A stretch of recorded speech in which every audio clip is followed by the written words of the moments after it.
Hi, I am Sarah and welcome to yoga. This week is a fun week focusing a little bit on restorative yoga, and all of the yoga today is inspired by the Book of Mormon, 3rd Nephi chapters 1 through 7, which follows along with Come Follow Me in this week. So props. If you have a bolster and a yoga block, grab one. If you don't stress. Just grab a beach towel, maybe 2 beach towels, or a firm blanket. Not the really squishy down comforter kind of blanket, but something that's firm where you roll it up, kind of bring it into thirds, and it'll offer some support and stability. So put me on pause, grab what you need, and then come back. Okay, I think you're back. Maybe you put me on pause, I don't know. So if you have a block or a beach towel or 2 beach towels, take those beach towels and fold them up nice and tight. And have a seat on the block or the beach towels, working towards the edge. And we're just looking to get those sit bones on that lifted space. And then we'll let the legs fall forward and really just open up through the hips and create length in the spine. I'll turn to the side so you can see me, because this is the pose we are starting with as I talk through those insights for this week. Again, using a block, or if you've got a beach towel, you would just be on the edge of that towel or blanket. And then there's actually space for the legs right here. Those aren't resting on any kind of towel. And we're just allowing those feet to come one in front of the other, not crossed. And it helps create that length throughout our whole spine, engages the belly, and opens up the hips. I know my hips always say thank you when I come into this space for a few moments. So find how that works for your body today, and then come into that space. Maybe make some adjustments, a little bit of wiggling back and forth as we need. And then just take a few breaths as we start. We're here, we're gathered, and we're coming into this space. And notice right away, does that breath travel upwards into the chest and neck? Can we slow that breath and deepen it through the belly?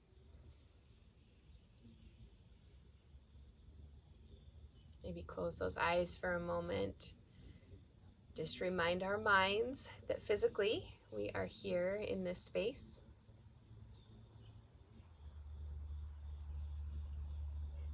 We're awakening that spirit of presence.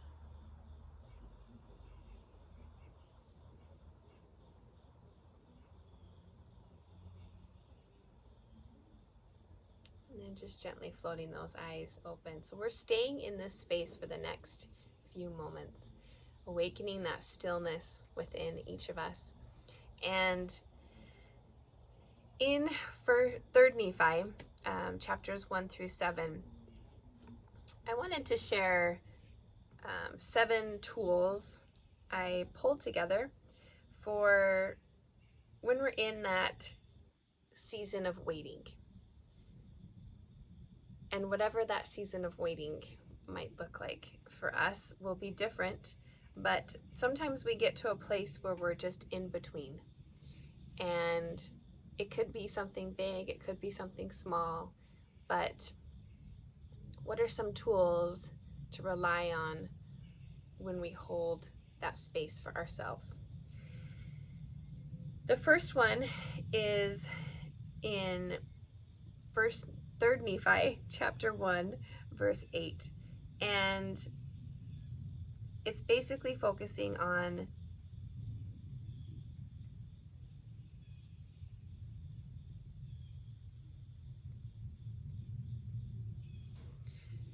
all right, and I'll go through these 7 ones fairly quickly, just in the interest of letting you move forward with your day. But the point is maybe finding one that connects with you and let that resonate with you into our practice as we move, or maybe jot down the few that speak to you and go back to them later and check out the references.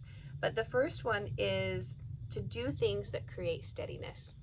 And steadiness will again be our focus of our closing meditation today.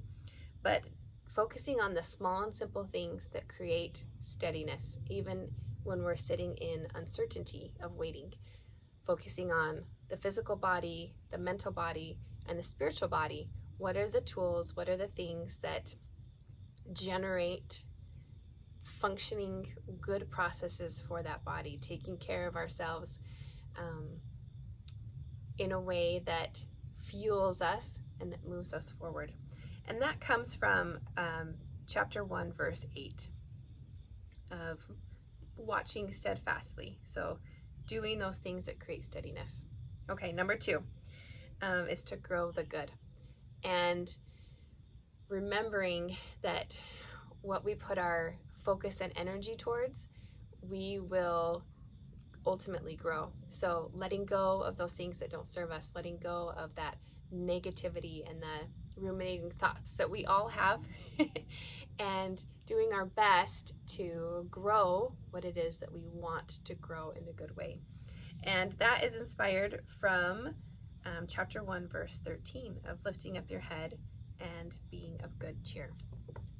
Number 3 is when you are compelled to do something, do it. When you feel a pull of something towards goodness, and maybe it's a stretch and maybe it's a hard good thing, but when you feel compelled to do it, go do it. And that comes from chapter 2, verse 12.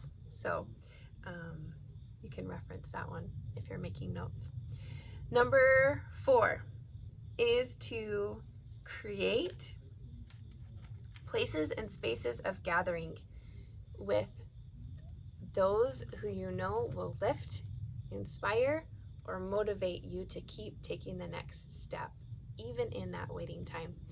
And I know that we hear the word gathering together, and as I share this in 2020, there's so many different layers and levels of gathering that have changed maybe how we thought of the perspective of gathering in the past. But remembering that gathering together can be one-to-one. It can be very small, and it can be simple, and it can be gathering together as you're doing number 1, those small and simple things. So whether that's joining somebody for a walk or a jog, maybe that's meeting together someplace outdoors that feels safe and comfortable for you. And maybe it's gathering together how you and I are doing right now through some type of virtual format. But knowing that there are options available to all of us is a tool for gathering. And I'm so grateful that there's so many tools available right now that offer that. So thinking outside of the box, maybe even for creating places of gathering. But that is inspired from chapter 3, verse 13. All right. And so we're on to number 5 when we're in a season of waiting, which is put your strength in the Lord.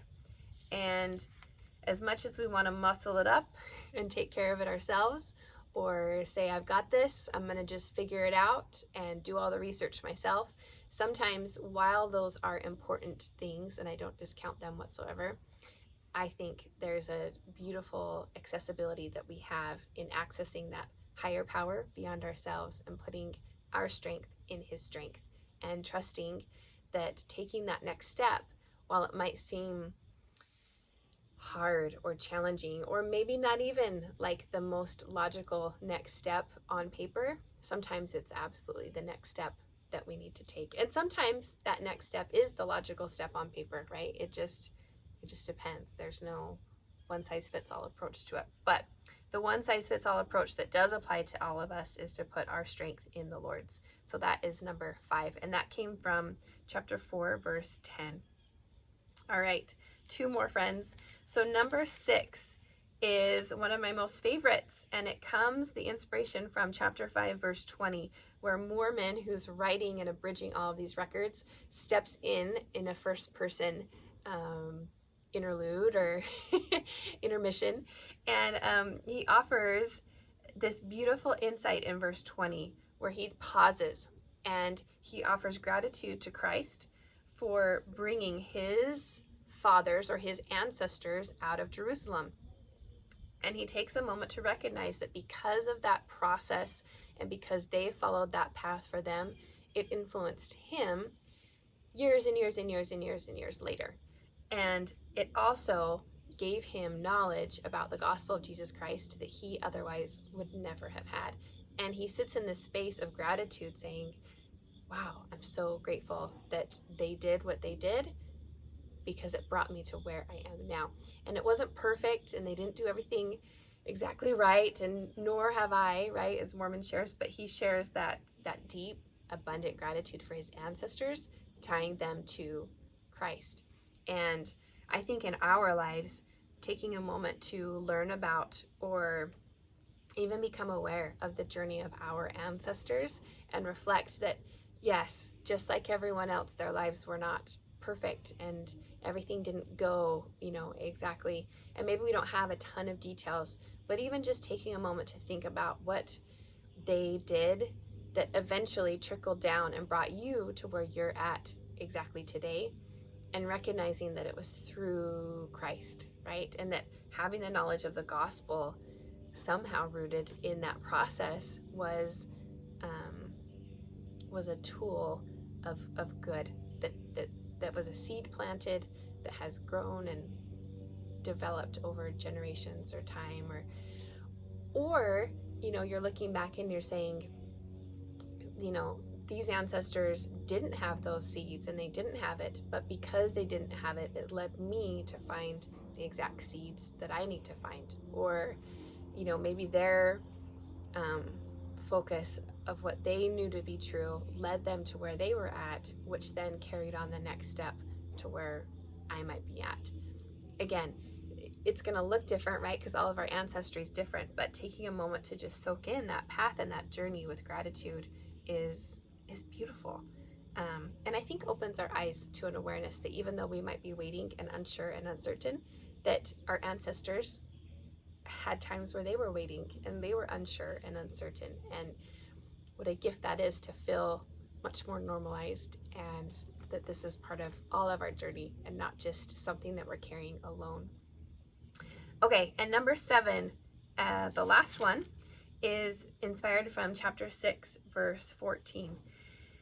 And it's essentially, number 7 is to trust the process. And I'll just read the scripture, the little cap from it, where it says, they were firm and steadfast and immovable, willing with all diligence to keep the commandments of the Lord. And I just believe that they trusted the process that they had been taught, that they believed with all their hearts, and that they took those doubts and maybe those struggles and those times where they just didn't know if God was with them, and they put it to the test by striving to stay obedient as best they could. They continued to open up those paths where the Lord was there, speaking to them, and speaking to them not necessarily in big and profound ways, but in small and simple ways. How I feel the Lord's hand speaks to us today, right? Sometimes that's through others, sometimes that's through connecting in nature, sometimes that's through connecting in stillness, sometimes that's through prayer as it opens up our hearts and softens our minds. So those moments are available to us, and sometimes the Lord just asks for us to be a little immovable, be a little more still, in order to better see those moments as they're happening. So that was the inspiration, actually, number 7, behind doing today's a little bit more restorative practice. And hopefully you've been feeling yourself in this nice seated position, breathing through those sensations and letting those hips kind of open. We are shifting ourselves out of it, as I'm sure most of our bodies are ready to just take a little bit of a change. And for just a moment, we will transition nice and easy, inhaling through the nose and then exhaling, rounding through, gentle cat. Inhaling through cow, and then exhaling, coming back into cat.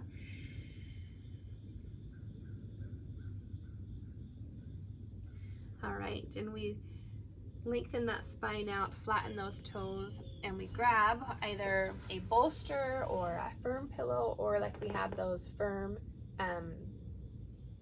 beach towels. We've got a couple of them working in our favor. And this is a modification for child's pose. It's nice for restorative yoga. So we've got those toes together, we have the knees spread apart, and then we are just letting ourselves rest on the bolster.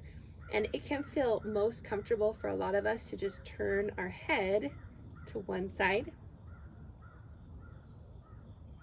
Maybe we turn that head to the other side. Some of us may even like just putting the forehead directly down, but find that way that speaks for you, and just let the body lay and rest. And then with those arms, we might notice that they like to stretch forward. Some of us may even like taking those arms out to either side.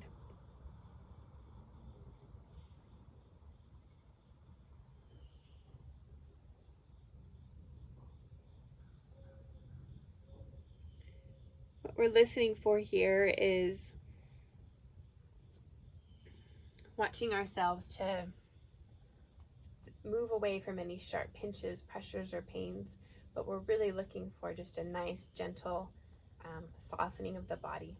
And we're feeling ourselves rest and elongate, maybe relaxing those elbows and letting them soften into the mat. And I'll continue to talk you through this space as you close your eyes and just listen to what it is that I'm cueing you for.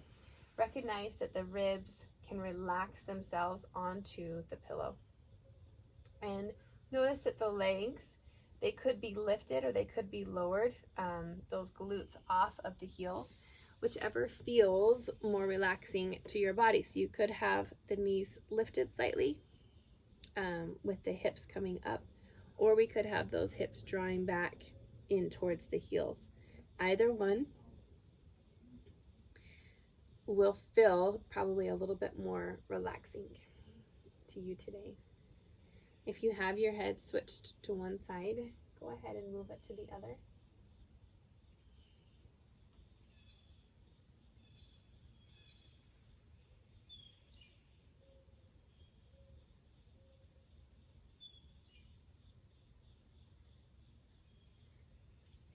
Just soak in the stillness of your breath, inhaling and exhaling through the nose.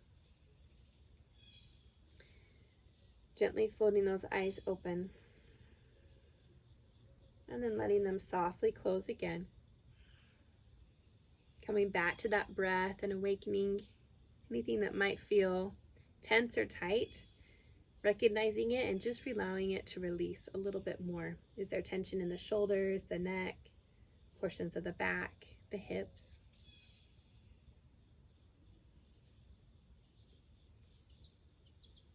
And then as you're ready, floating those eyes open again.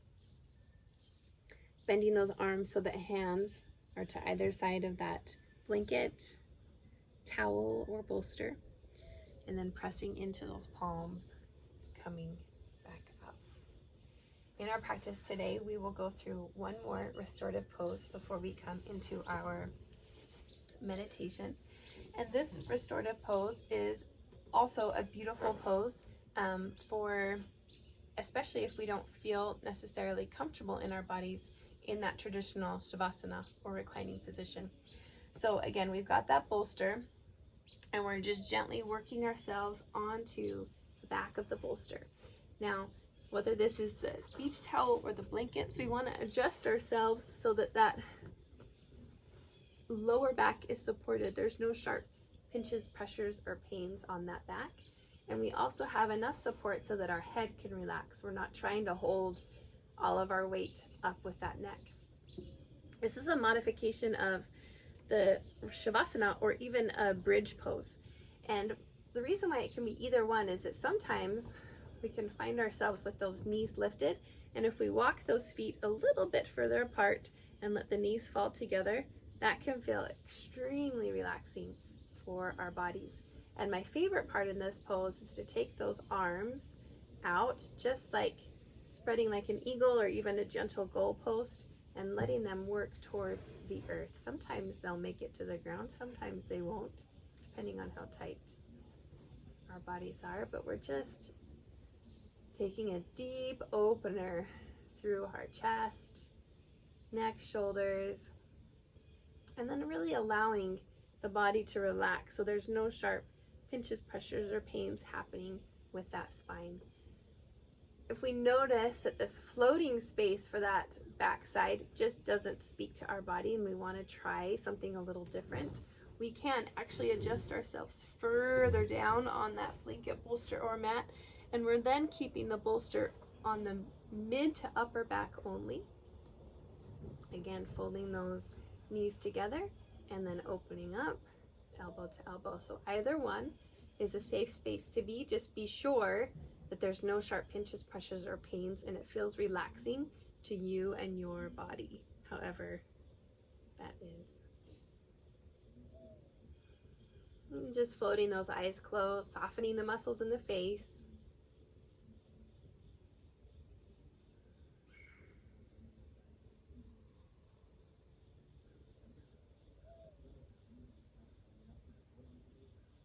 This is a wonderful pose to stay in.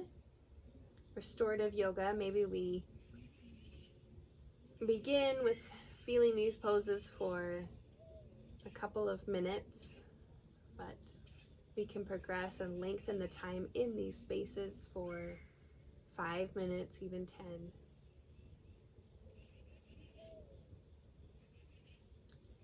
And as this is happening, we're actually resetting systems in our body, the sympathetic, parasympathetic. We're actually resetting that rest and digest system.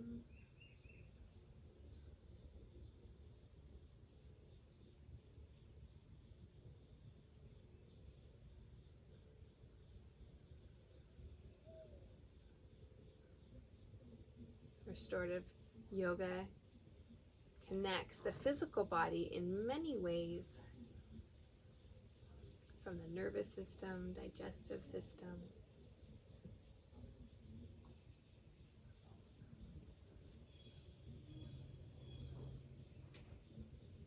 and also our muscle recovery.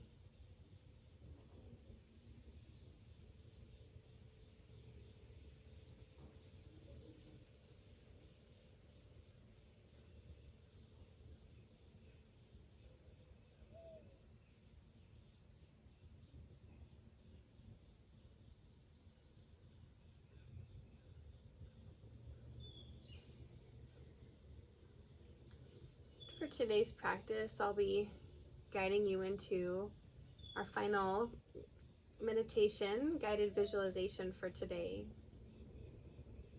You are welcome to take that guided visualization in either of these poses that I've already shown to you, or if you'd like to join me in that initial pose we began with, the seated position, feel free to go there. If we are transferring off of this reclining space, we do so by letting those knees fall over to one side. And then maybe let those knees fall over to the other side for just a moment. You might even choose to hold those knees on either side for a length of time. Just find that space. Create that gathering space for your body that feels good today. But as those knees fall over, we can let the body come over to the side as well, and then gently use the arms to press ourselves to that seated position. And then using that towel, the block, if we so choose to come up to that seated space. And again, we might feel like staying in that reclined space is where our body wants to continue to stretch and open. Just take that. Enjoy it.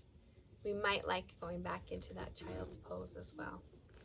But as we come into this final relaxation of today, closing those eyes and gathering our minds and thoughts back into steadiness. It's a word I've spoken a few times over the last few weeks. It's one that I know keeps coming back to me. Steadiness and gathering steadiness in maybe times and seasons of unsteadiness. And with this first breath, just take a moment, and as you say the word steadiness to yourself, maybe even out loud, what is it that comes up for you? Just notice whatever comes up. Don't judge it or try to change it. Just be a little curious.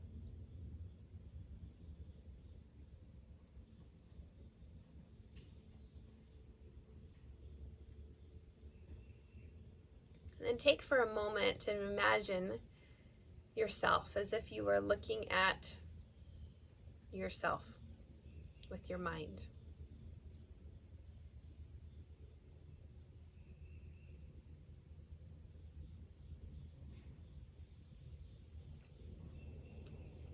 And maybe that visual picture of yourself is one that initially brings up unsteadiness or judgments or comparisons. I invite you to let those go. And instead, I invite you to visualize yourself in steadiness. What would that feel like? What would that look like?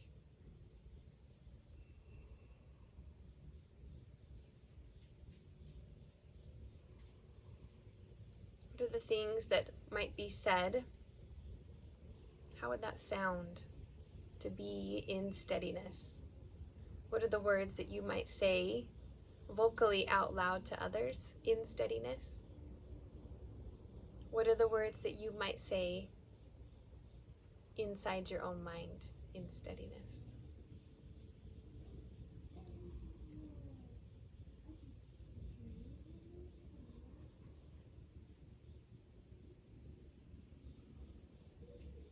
What are the things that you might hear while in steadiness?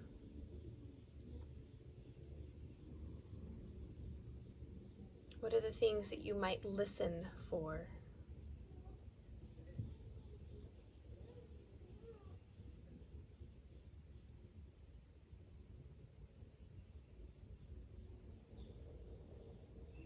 What might you see? What might your steady self look around and notice differently or more in a more detailed way? What are the things your steady self might pick up and observe differently?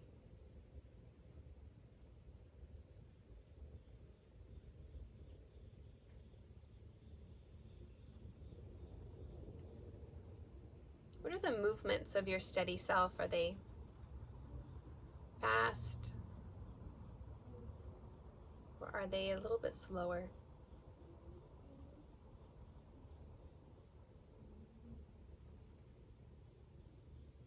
How does your steady self respond instead of react? How does your steady self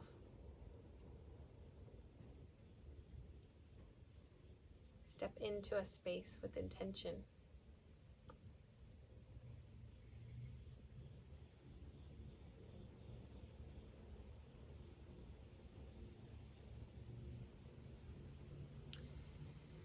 And if you were to give your steady self a feeling, name an emotion that a steady self would feel, what is it?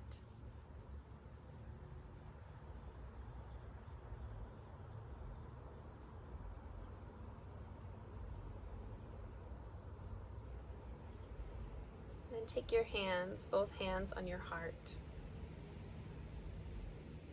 and let yourself feel that emotion that you're thinking of. Draw it into your mind, draw it into your heart.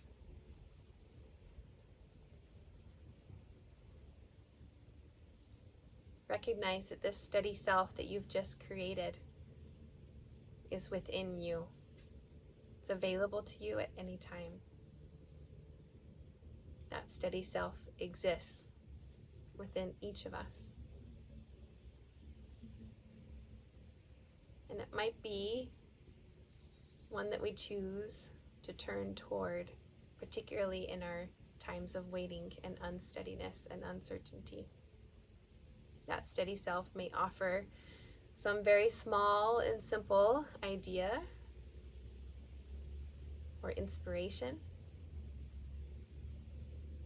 to soften that space around our hearts, to slow us down, and to invite us to step a little more deeply with trust of just taking that next step.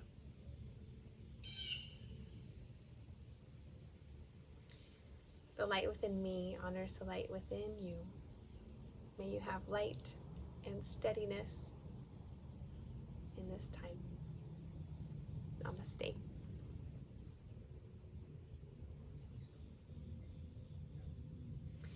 My invitation this week is to practice that person of steadiness.